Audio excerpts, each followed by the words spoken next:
Jujurnya masih pengen permak tubuh bagian mana lagi. Masih kurang. Kurang guys. Taunya tuh pas kejadian kesenggol.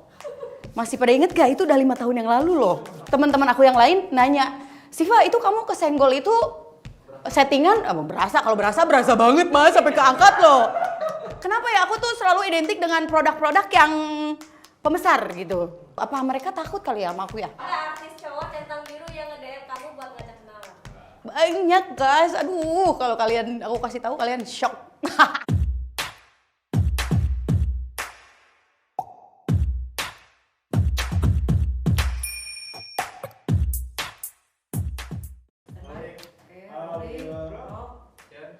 Hai, ini Siva Aprilia dan gue bakalan jawab pertanyaan dari kalian ya. Buat yang gak tahu, Siva sebenarnya aku adalah manusia. Maksudnya pekerjaannya? Oke, aku sebenarnya lebih ke DJ sih. Cuman iseng-iseng nyanyi, iseng-iseng syuting juga. Tapi apa aja lah yang menghasilkan kan. Sejujurnya waktu kecil Waktu kecil aku pernah ngapain ya? Banyak lagi. Aku waktu kecil pernah minjem duit ke temen sampai sekarang belum dibayar. Soalnya waktu kecil kurang jajan guys. Jadi aku pinjem temen, pinjem gitu. Tapi enggak. Aku soalnya waktu kecil kayak preman-preman gitu enggak sih. Tapi pas lebaran aku udah minta maaf sama mereka. Oke. Ya dulu waktu kecil 1.000, 2.000 gitu loh. Tapi sering. Jahat ya aku. Udah cantik dan punya body goals, kenapa Siva sering gagal dalam soal percintaan? Kenapa ya? Tapi kayaknya bukan aku aja. Katanya banyak orang yang misalkan sukses dalam pekerjaan atau yang lain-lain, pasti percintaannya tuh suka gak sukses. Kenapa ya? Aku juga gak tahu sih. Kenapa ya? Ya pilih-pilih harus lah, kan harus sesuai kriteria juga. Tapi susahnya tuh kayak susah banget gitu. Apa mereka takut kali ya sama aku ya? Enggak takut deh, kayaknya mereka lebih ketakut. Mereka tuh sangkanya aku tuh yang jahat, antagonis, matre gitu. Padahal enggak guys, aku santai banget orangnya kok. Punya pengalaman pacaran toksik nggak? Gimana cara si Siva menyikapinya? Pernah sih, tapi toksiknya lebih ke kayak si cowok itu bosi gitu. Laganya kayak bos tapi miskin gitu loh. Kesel loh. Maksudnya harusnya kalau misalnya laganya kayak bos harus bos juga dong. Ini udah miskin. Nasi padang aja minta dibayarin. Emosi deh jadinya. Emosi deh jadi. Oke. Halo, pokoknya itu mantan aku yang paling kayak begitu cuman satu ya. Inisialnya M. Pemain sinetron ada pokoknya. Enggak, soalnya gak tau deh, katanya kalau kita main sinetron, jiwa peran di sinetron tuh katanya suka ke bawah sehari-hari deh. Soalnya dia peran di sinetronnya tuh sebagai cowok yang suka morotin cewek gitu. Tapi ternyata aslinya juga begitu banget guys, aku gak ngerti lagi deh. Tapi dulu nyikapinnya gimana kak? Nyikapinnya pertama sih aku masih sabarin. Oke, mungkin besok-besok gantian nih. Dia sekarang mau aku bayarin, besok-besok makan doang loh ya. Aku gak minta dibayarin yang lain-lain. Tapi ternyata enggak, emang udah karakternya kayak gitu. Misalkan tiba-tiba pesenin GoFood dong. Gitu kan. Padahal kalau misalkan udah makan nih, dia ada basa-basi. Tadi GoFood berapa? Aku gak mungkin minta bayarin. Ya kan, GoFood doang gitu, makanan doang ya kan. Tapi harus ada apa sih namanya? Ada basa-basinya gitu loh. Ini gak ada. Udahlah. Gak usah lah. Siva pernah ngalamin gak punya uang sampai nangis karena bingung untuk ngelanjutin hidup. Gak pernah. Pernah lah guys. Waktu itu sampai gak kuat buat bayar kosan gitu. Pernah sampai aku nggadein laptop segala macem. Karena ya aku mulai dari nol banget lah. Cuman mungkin harus kayak gitu dulu biar semangat kerjanya. Biar belajarnya mau nge-DJ mau apa itu lebih semangat lagi. Kalau gak gitu jadi gak semangat guys. Ya kan? Pilih mana punya pacar duda anak 2 apa brondong tapi matre? Duda aja. Duda anak 2 gak apa-apa. Asal jangan suami orang kan. Kalau duda masih gak masalah kok aku beneran deh. Asal ya tanggung jawab, sayang sama aku. Terus biasanya kalau yang punya anak itu kan jiwa kebapaannya tuh lebih ada kan. Jadi aku tuh butuh diayomi gitu. Iya kan? Siva udah puas belum dengan body sekarang? Sejujurnya masih pengen permak tubuh bagian mana lagi. Masih kurang guys. Tuh pantat aku kurang. Aku pengen pantatnya tuh kayak Kim Kardashian gitu. Ya kan? Kurang kan? Nggak serius aku. Aduh. Pengen memperbesar bagian paha sih, soalnya paha aku kecil jadi sekarang lagi rutin squat, olahraga gym biar pantatnya tuh lebih berisi gitu, biar ideal gitu. Sekarang tuh kayak aku ngerasanya kurang ideal gitu ya nggak sih? Jujur Li, Siva insecure dalam hal kepintaran. Aku insecure, maksudnya aku tuh suka insecure kalau lihat cewek-cewek yang pintar, berbisnis. Soalnya kalau misalkan insecure-nya kayak cantik, terus bodinya lebih bagus, aku nggak insecure. Soalnya sekarang banyak cewek cantik tapi kurang pinter kayak aku kan. jadi aku tuh lagi belajar buat lebih pintar aja gitu guys, ya nggak sih? Kalau yang cantik gak ada yang ngalahin Siva ya? Enggak juga, apaan sih? Enggak lah, kalau cantik itu relatif ya. Mau cantik gak cantik kalau udah cinta mah kan gak masalah kan? Siva pernah dapat kerjaan yang bayaran yang gak sesuai nggak? Sering sih, apalagi acara temen gak sesuai banget. Cuman ya kadang-kadang kalau misalkan job lagi sepi, apalagi nge-DJ nih, temen bikin acara sih, Pak mau ini harganya tapi segini, nggak apa-apa. Aku soalnya orangnya suka sibuk, jadi nggak sibuk juga aku mensibukkan diri gitu. Jadi nggak yang terpatok harganya mesti segini gitu, nggak gitu. Jadi bayaran nggak masalah-masalah banget lah buat aku. Yang penting konsistensi, iya nggak? Oke. Tapi ada nggak yang kamu lagi syuting, tapi tuh yang udah beberapa hari syuting, tapi tuh dibayar cuma sedikit? Enggak sih, kebetulan kalau syuting bayarannya lebih jelas ya. Soalnya dari sebelumnya udah ada kontrak segala macem. Jadi kalau misalnya kemalaman atau apa juga suka ada bayaran overtime ya kan. Kalau pas syuting sih nggak masalah, nggak ada. Buat netizen yang nggak tahu sebenarnya hal tersulit pas nge-DJ adalah banyak sih. Kadang misalkan genre kita nggak masuk. Misalkan di sana biasa dangdut, terus aku kasihnya lagu pop kan nggak masuk. Atau di sana biasanya lagunya kenceng terus aku kasih R&B, gak masuk kan? Dari genre kadang-kadang kesulitan di genre, terus kadang-kadang di luar kota tuh ada alat DJ yang jadul. Jadi sebenarnya alat DJ tuh hampir mirip-mirip lah. Tombolnya begini-begini tapi ada beda-beda sedikit. Jadi kadang-kadang kalau misalkan alat DJ-nya gak memenuhi standar, akunya yang kadang-kadang bingung karena nggak biasa sama alat DJ yang biasa aku mainin gitu. Kayak gitu-gitu aja guys. Sama kadang-kadang suka ada masalah di kabel, kayak gitu-gitu aja sih. Dah, aman. Sisanya sih menjadi DJ itu 90% menyenangkan, 10%-nya doang yang gak enak. Tapi ada pengalaman gak enak gak pas jadi DJ? Pengalaman gak enak kadang-kadang misalkan ada penonton yang mungkin udah mabok atau gimana, dia naik ke DJ booth terus heboh gitu, terus sampai kepencet alatnya. Penonton kan nggak tahu itu yang mencet siapa, kan disalahin DJ-nya. Jadi tiba-tiba mati gitu. Aduh, aku langsung ngebenerinnya tuh agak sulit gitu kan. Paling suka ada penonton yang agak riweuh aja gitu guys, gak sopan gitu. Kadang-kadang minta fotonya tuh langsung ngerangkul. Sebenarnya suka seneng kalau misalkan ada penonton yang minta foto gitu, karena itu menurut kita itu kayak kesenangan tersendiri. Oh berarti mereka happy dengan lagu-lagu kita atau dengan kita gitu ya. Tapi kesopanannya tetap dijaga dong guys. Jangan asal-asal rangkul aja. Ntar rangkul balik gimana coba? Sebelum kayak sekarang, Siva pernah diremehkan sama orang terdekat gak? Oh jelas, banyak sekali.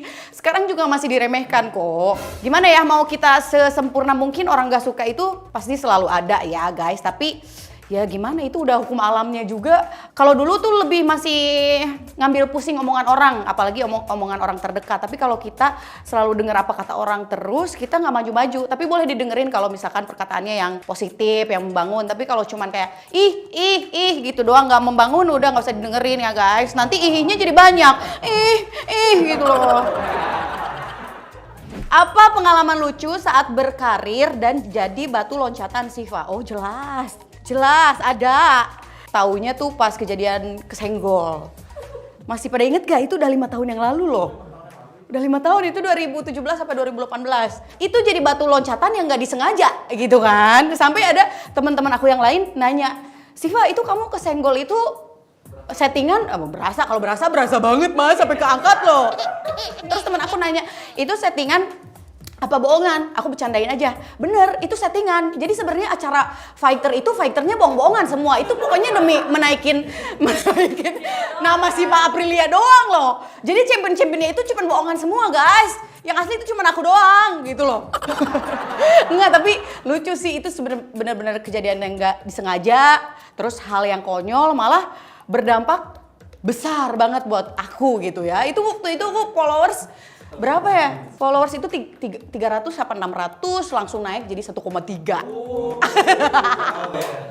Terus sekarang udah dua berapa lah ya. Tapi aku tuh ngerasa hidup aku tuh selalu hoki, selalu beruntung. Jadi suka, bukan itu aja, banyak kejadian-kejadian lain kayak aku casting apa tiba-tiba waktu itu datangnya telat, terus teman-teman aku pada dateng, ternyata mereka keterima. Tapi pas mau syuting ada talent yang ada masalah apa gimana gitu, malah aku yang ditawarin jadi pemeran yang ibaratnya perannya lumayan bagus dibanding teman-teman aku yang antri casting gitu loh. Jadi kayak hoki banget gak sih? Aku yang telat malah dapet gitu, teman-teman aku yang ini. Ya gitulah, mungkin karena aku baik hati, suka baik hati aja sama orang, jadi hoki aja gitu hidup aku. Penyayang, aku penyayang banget gitu loh. Jadi kalau ada yang celetukin sifat kesenggol itu udah nggak jadi soal ya? Emang betul dari situ juga sih. Sebelumnya aku ngerasa banget, dulu kan ada teman-teman aku yang memang udah artis segala macam, tapi pas sebelum aku viral, mereka kalau ketemu aku ya biasa aja. Tapi pas aku viral, "Hai Siva, apa kabar?" gitu loh. Jadi respon orang-orang sama aku tuh beda lah sebelum viral sama sesudah gitu. Makanya buat viral itu penting guys. Cobalah buat memviralkan diri seviral mungkin ya guys. Kerjaan lebih gampang kalau viral. Ya nggak sih? Tapi harus gak disengaja sih, kalau disengaja agak sulit juga, ya kan? Bagian tubuh Siva yang jadi aset dan diasuransikan. Enggak, ini pertanyaannya emang bisa bagian tubuh tertentu yang diasuransikan nggak full semua tubuh gitu? Ada emang? Masih? Berarti aku juga harus ada di asuransi deh kayaknya deh. Yang mana ya? Gak ada sih, belum. Asuransinya asuransi jiwa aja. Gak ada bagian-bagian tertentu. Kan aku bukan atlet. Oke. Apa bulian terparah yang lo dapet dan menjadi motivasi? Apa ya? Sebenarnya bulinya belum yang parah-parah banget, tapi soalnya sekarang aku perhatiin netizen tuh makin open mind. Ya kan? Nggak kayak dulu-dulu pas aku awal-awal foto bikini tuh udah menjadi hal yang memalukan kalau dulu kan. Kalau sekarang kan kayaknya artis-artis juga banyak yang pakai bikini misalkan, atau TikTokan mereka lebih seksi daripada kita iya nggak sih? Maksudnya orang lebih penampilannya lebih berani zaman sekarang kan. Jadi komentarnya tuh masih lebih standar lah sekarang. Mereka lebih ngerti. Kadang-kadang misalkan aku di konten dewasa, aku misalkan jadi liar banget atau jadi gila banget, tapi mereka tahu itu konten gitu loh. Sekarang netizen udah pada pinter lah. Sebenarnya ada sih bulian yang parah sampai aku nangis gitu, sampai gitu pengen teriak. Ya lebih ke kayak gak tahu malu, gak ada akhlak, dasar perempuan dajjal katanya gitu loh. Tapi aku bingung deh sama netizen kayak gitu kan, nggak kebaca semua sih. Cuman kadang kalau terbaca aku tuh kepo kan, siapa nih orangnya. Tapi follow gitu, dia ngina-ngina aku tapi follow gitu kan. Kalau aku pribadi gak suka seseorang atau siapapun di sosial media, kalau ganggu-ganggu banget ya aku blok. Daripada nyanyi tapi di follow. Kamu tuh sebenarnya benci apa suka sih? Jangan-jangan di sini ada salah satu haters gua ya? Ayo ngaku. Apa tawaran teraneh yang pernah lo dapet? Tawaran teraneh ya? Gak ada yang aneh-aneh banget sih. Kayak Mas Parto pernah ditawarin endorse payudara. Oh, ya kalau endorse gitu udah pasti ada ke pembesar-pembesar gitu. Cuman aku gak terima, soalnya aku bingung kalau misalkan pembesar payudara nih. Kan biasa sambil review gitu kan. Aku nge-reviewnya gimana ya gitu loh. Iya kan? Iya kan? Tapi aku kemarin baru kesel banget. Jadi aku karena lagi sibuk gitu kan, lagi banyak syuting, jadi aku tuh gak sempet buat TikTokan gitu. Jadi followersnya tuh masih sedikit. Terus ada akun fake pakai nama aku, pokoknya postingan aku di repost tapi dia edit dengan di zoom terus pakai musik apalah. Naiknya cepet. Pokoknya mau melebihi akun asli aku lah. Tapi di bio-nya tuh menjual pembesar Mr. P katanya. Silahkan order gitu kan. Orang-orang yang nggak tahu disangkanya yang jualan aku kan. Kan aku tuh jadi gue bilang, ya makanya kesel. Maksudnya aduh, ada aja deh. Kenapa ya aku tuh selalu identik dengan produk-produk yang pembesar gitu. Bingung kan? Oke. Jujur, cantik-cantik gini Siva punya kebiasaan aneh, yaitu kebiasaan aneh ya. Sebenarnya kebiasaan kayaknya nggak aneh-aneh banget. Kayaknya semua cewek kayak gini ya. Misal aku kan suka perawatan, misalkan buat pencerah ketiak, kan peeling gitu kan. Nah sebelum perawatan tuh malamnya tuh tempat-tempat yang mau aku rawat gitu, aku foto-fotoin semua tuh. Foto, foto. Jadi besok misalkan kalau udah seminggu dari perawatan itu, maksudnya aku samain ketek aku dari sebelum perawatan ini sama sesudah lebih cerah nggak? Ada perubahan nggak gitu? Kalian gitu nggak sih guys? Itu aneh nggak? Tapi disimpan fotonya. Ya kalau udah di perawatan aku hapus juga. Aku posting lagi. Pernah ngalamin catcalling nggak? Apa personal buat cowok yang masih catcalling? Emang masih zaman ya? Nggak, tapi aku pernah ngalamin sih.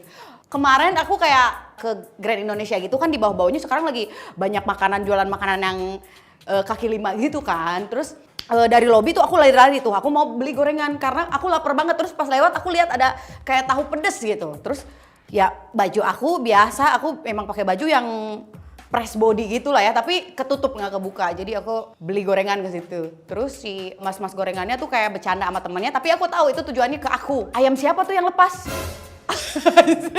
Itu maksudnya ke aku kan? Itu termasuk catcalling nggak? Atau pelecehannya? Aku tuh sama mas, kalau mas nonton ya, mas-mas gorengan yang deket gay itu aku benci sama mas. Kalau lagi sama Cupi, itu lebih parah lagi catcallingnya ya, langsung kayak wit-wiu atau suara burung-burung apa tuh keluar semua kalau kita lewat. Udah gak zaman guys kayak gitu. Samperin aja loh, kita orangnya ramah kok. Ya buat kalian-kalian yang masih zamannya ngepiwitin gitu, udahlah, udah gak zaman kayak gitu. Tapi biasanya yang suka catcalling gitu kalau mereka lagi ramean sama temennya. Kalau lagi sendiri mereka takut kayaknya, beraninya rame-rame. Udahlah, nggak usah kayak gitu-gitu. Nora zaman sekarang kayak gitu udah gak zaman kali. Langsung samperin aja. Tanya namanya siapa gitu. Lagi tambahan. Gimana lu nanggapin fantasi cowok-cowok itu ke lu? Emang cowok-cowok itu biasanya fantasinya apa? Sebenarnya kalau aku ketemu aslinya mereka nggak sebrutal dengan komentar-komentar mereka di sosmed sih. Jadi masih aman-aman aja sih. Aku sih nanggepinnya, kadang nih cowok-cowok ada yang berusaha ngedeketin aku terus dari awal udah gelagatnya udah gak enak, udah kayak ini kayak gak sopan, terus yang kayak lenje-lenje gitu. Kalau kita gak nanggepin, dia lama-lama malu sendiri juga sih. Jadi paling ya gak usah ditanggepin gitu, jangan dikasih ruang atau dikasih respon aja kayak gitu. Kalau di sosmed, kalau dia udah bener-bener keterlaluan, di blok atau sekarang kan ada apa restrike apa restrict, di restrict aja. Jadi maksudnya kadang-kadang ada satu netizen yang komennya kurang ajar, satu nih ada nih ikut-ikutan, jadi berani ada temennya gitu kan. Jadi kalau misalnya udah dia gak sopan, kalau di restrict itu kan gak kelihatan sama netizen yang lain. Jadi itu aja paling kayak gitu. Tapi keberatan gak sih kalau orang memikir kamu yang hal-hal seksi, formal?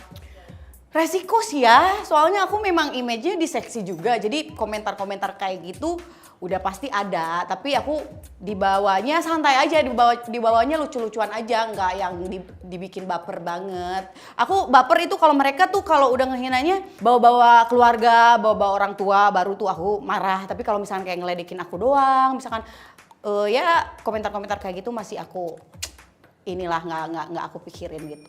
Dibikin asik aja.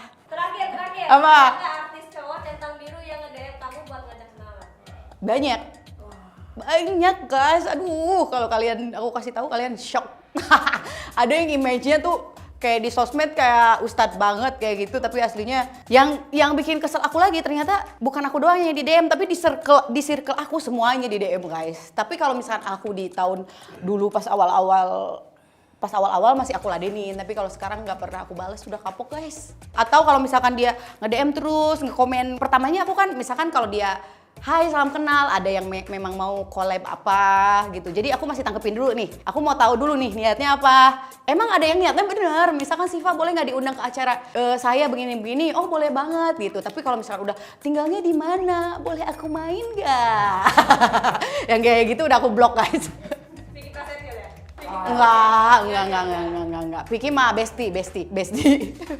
Oke guys, itu dia tadi jawaban dari Akyu. Jangan lupa kalian harus tonton terus. Yakin tahu, jangan lupa di like, comment, subscribe juga. Dan sosmed aku ya, Instagramnya @siva_aprilia_real. Jangan lupa di follow Siva Aprilia Real. Terus TikToknya @djsiva_aprilia. Sampai jumpa lagi.